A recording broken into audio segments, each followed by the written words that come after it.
student, today we started a new chapter in economics of class 11, that is supply and elasticity of supply, part 1.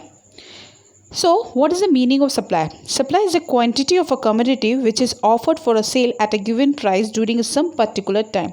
Supply क्या होती है? एक ऐसी quantity जो हम सेल के लिए देते हैं, जो भी उसका प्राइसेस है उस पर, और एक पर्टिकुलर टाइम पीरियड पे उसको हम सप्लाई बोलते हैं. तो सप्लाई और सप्लाई क्वांटिटी दोनों में बहुत बड़ा डिफरेंस है. सप्लाई क्या होती है? It refers to the various quantities offered for the sale at different possible prices of the commodity. और क्वांटिटी सप्लाइड क्या होती है? It refers to a specific quantity of commodity that the producers are ready to sell at a specific price of commodity. तो यहाँ पे जो quantity हम supplied कर रहे हैं, जो भी हम कमोडिटी प्रोड्यूसर्स को दे रहे हैं एक स्पेसिफिक रेट पे, तो वो क्वांटिटी सप्लाइड है. और सप्लाई क्या होती है? बहुत सारी क्वांटिटीज़ ऑफर की जाती है प्राइजेस पे, डिफरेंट प्राइजेस पे वो सप्लाई होती है. अब हमारी जो सप्लाई होती है वो दो तरीके से, एक इंडिविजुअल सप्लाई, एक market supply. Individual supply refer to a different quantities offered for a sale by an individual firm at a different prices. यहाँ पे जो सेल होती है वो एक यूनिट की हो रही होती है, तो हम उसको कंसिडर करते हैं इंडिविजुअल सप्लाई में. मार्केट सप्लाई में हम लोग जितने भी प्रोड्यूसर्स हैं उन सबकी सप्लाई को ऐड कर लेंगे, तो वो क्या हो जाएगी? मार्केट सप्लाई, जो डिफरेंट प्राइजेस पे होगी. अब आप शेड्यूल देखते हैं. ये शेड्यूल देखिए, ये इंडिविजुअल का, जैसे कि प्राइसेस ऑफ आइसक्रीम और क्वांटिटी सप्लाई. तो prices of ice cream 5, 10, 15, 20, quantity supply 0, 10, 20, 30. तो यहाँ पे जो एक टेबुलर फॉर्म बताते हैं, इसको शेड्यूल बोला जाता है. यहाँ पे देखिए एक ही कमोडिटी ली गई है, आइसक्रीम. इसको अब जो सेकंड वाला टेबल है ये मार्केट का है. इसमें देखिए प्राइस ऑफ आइसक्रीम दिया है, तो फर्म ए ने कितनी सप्लाई करी है, फर्म बी ने कितनी सप्लाई की है, और इन दोनों को ऐड करके निकाला है, वो मार्केट सप्लाई होगी, क्योंकि हमने दोनों फर्म को ऐड करके किया है. अब इनका डायग्राम देखिएगा. ये आपका सप्लाई कर्व इंडिविजुअल में देखिए, जब हमने शेड्यूल देखा था तो 4, 8, 12 पे अपवर्ड साइड में जा रहा है. केवल एक फर्म के बारे में पता करते हैं, तो ये फर्म का जो कर्व जा रहा है वो अपवर्ड साइड में जा रहा है, सिंगल फर्म का. और मार्केट फर्म में हम लोग दो फर्म को ऐड करके किया था, उसका शेड्यूल ये है, जिसमें भी अपवर्ड साइड में ही जाएगा. प्रोडक्शन कर रहा है तो इंक्रीज होगी हमारी सेल. अब आते हैं सप्लाई फंक्शन क्या होता है. It is a functional relationship between the quantity supplied of a commodity and factors affecting it.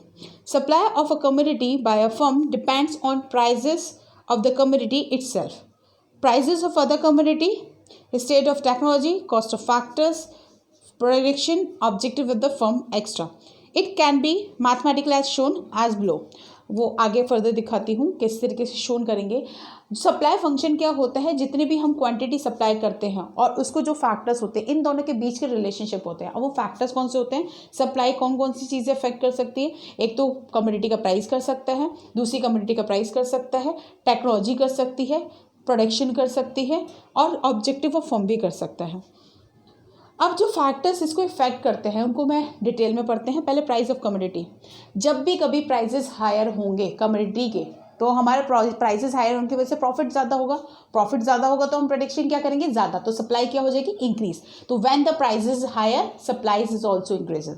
If in that case, if the price is lower, then profit is decrease. So when profit is decreased, the organizational supplies also decrease.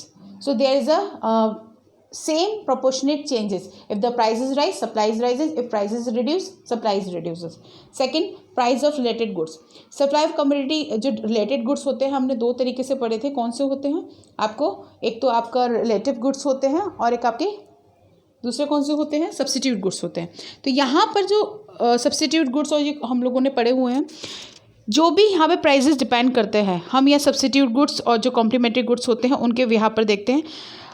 If the prices of commodity remains constant and the price of its substitute goods is increases, the producer would prefer the produce substitute good.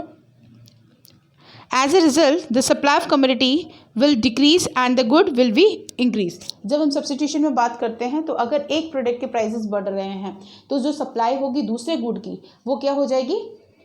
Increase नहीं होगी, decrease हो जाएगी. क्योंकि जब prices बढ़ेंगे तभी तो supply बढ़ेगी. जब दूसरी कमोडिटी के प्राइसेस बढ़े तो उसकी सप्लाई बढ़ेगी, हमारी थोड़ी ना बढ़ेगी.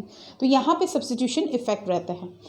नेक्स्ट इसके बाद आते हैं स्टेट ऑफ टेक्नोलॉजी. अगर हम टेक्नोलॉजी में चेंज कर दें तो प्रोडक्शन क्या हो जाएगा? इंक्रीज. अगर हम अच्छी लेटेस्ट टेक्नोलॉजी का यूज़ करते हैं तो सप्लाई इंक्रीज हो जाएगी. अगर हम टेक्नोलॉजी का यूज़ अच्छा नहीं करते हैं तो सप्लाई क्या हो जाएगी? कम हो जाएगी. Cost of factor production.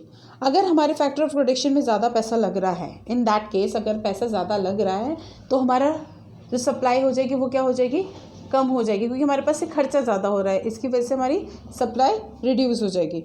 और अगर हम लोग इस चीज़ को कम कर रहे हैं, अगर मैंने जो लेबर वगैरह है इस चीज़ को अगर मैं कम कर रही हूँ, वेजेस वगैरह, प्राइसेस वगैरह, रॉ मटेरियल के, ये चीज़ कम कर रहे हैं तो हमारी सप्लाई क्या हो जाएगी, बढ़ जाएगी।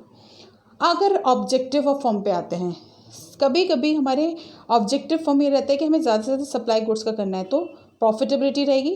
ऑब्जेक्टिव अचीव करेंगे तो सप्लाई बढ़ेगी, और ऑब्जेक्टिव अचीव नहीं करेंगे तो सप्लाई नहीं बढ़ेगी। तो ये वो फैक्टर्स हैं जो सप्लाई के ऊपर इम्पैक्ट डालते हैं।